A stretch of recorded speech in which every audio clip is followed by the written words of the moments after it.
असं रानात काम करून त्यात गरम गरम तुरीच्या डाळग्याचा डाळ कांदा आणि गरम गरम चुलीवरची भाकरी रानात बसून जेवायला लय भारी वाटतंय. त्यात एखादं असं झिरमाट आलं की मग काय म्हणता तुम्ही.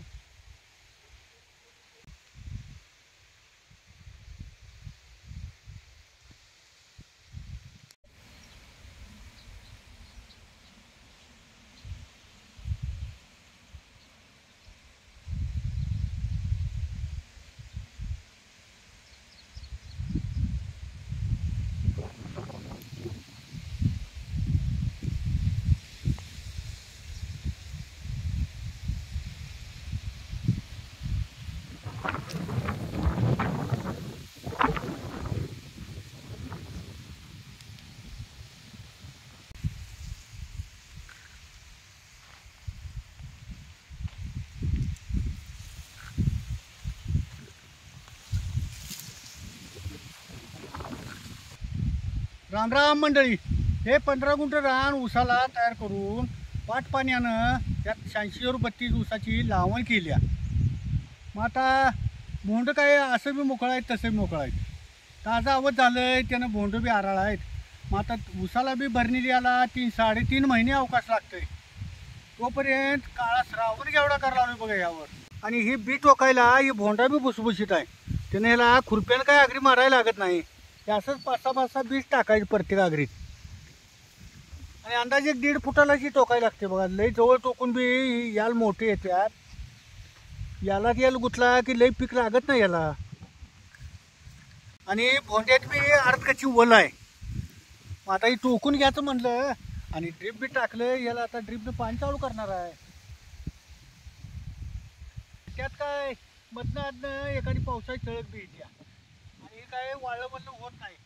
बोल या हो आणि याला काही शंका नको पाऊस उघडला तर म्हणून याला ड्रीपनं पाणी चालू करणार.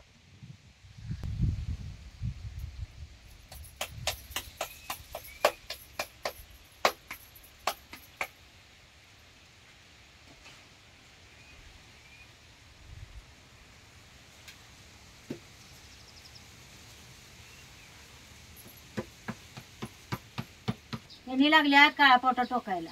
तर म्हटले 4 भाकरी आणि जरा डाळग्याचा डाळ कांदा करायचा आणि मागणं आपण जरा टोकाय जायचं. एकदा रानात गेलं की हे काम ते काम निघतंय. ते नको झालेलाच कळत नाही. म्हणून म्हटलं 4 भाकरी करून मगच रानात जायचं.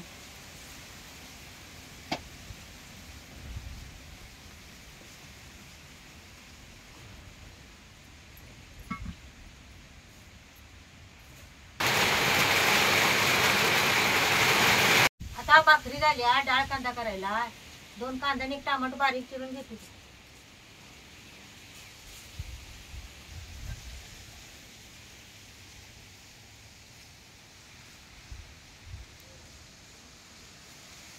आता कढई चांगली तापली. जरा तेल वतू.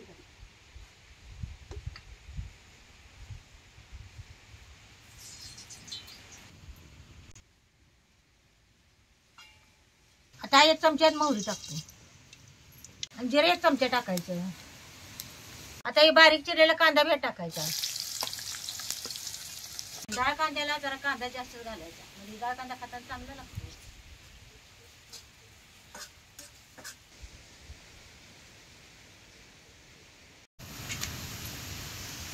असा लालसर होस्तोवर तेलात कांदा भाजून द्यायचा आणि मग त्यात टमाटर टाकायचं.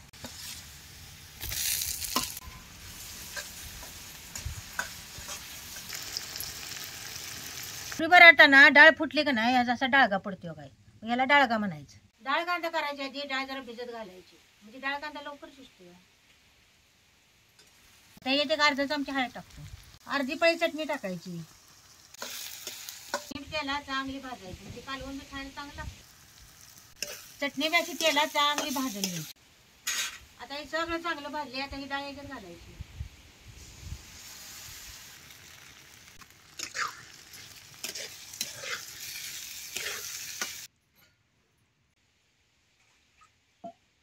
त्याच्यात जरा पाणी घालायचं.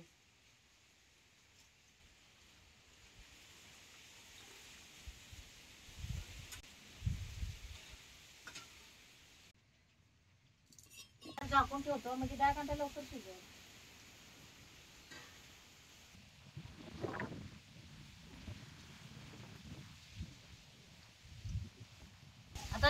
कांदा शिजलाय का बघतो.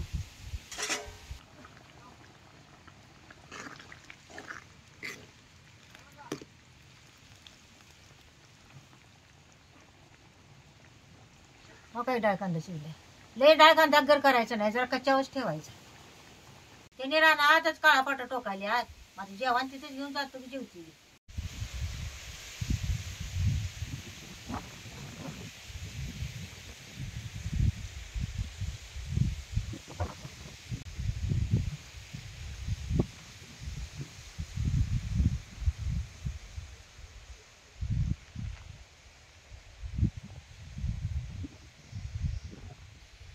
अहो जेवण आणलंय, जेवाय या.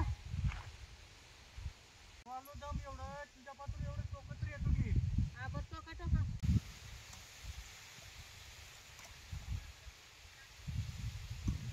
ठीक आहे, पाणी हात जाऊ.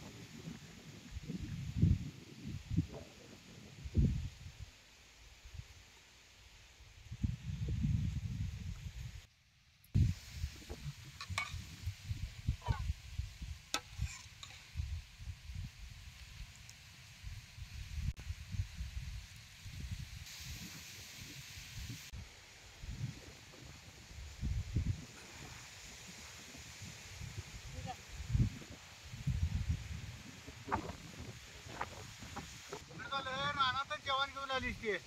मी म्हटलं आता झालंय गरम गरम, जरा रानात घेऊन जावं जेवतील. हे चांगलं केली.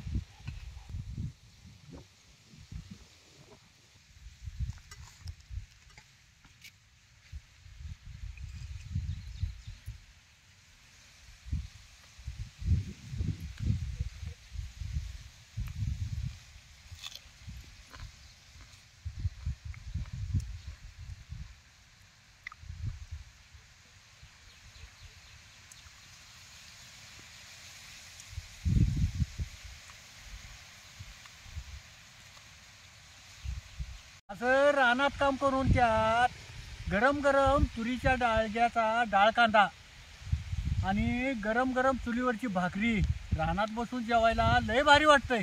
आणि त्यात एखादं असं झिरमाट आलं की मग काय म्हणता तुम्ही.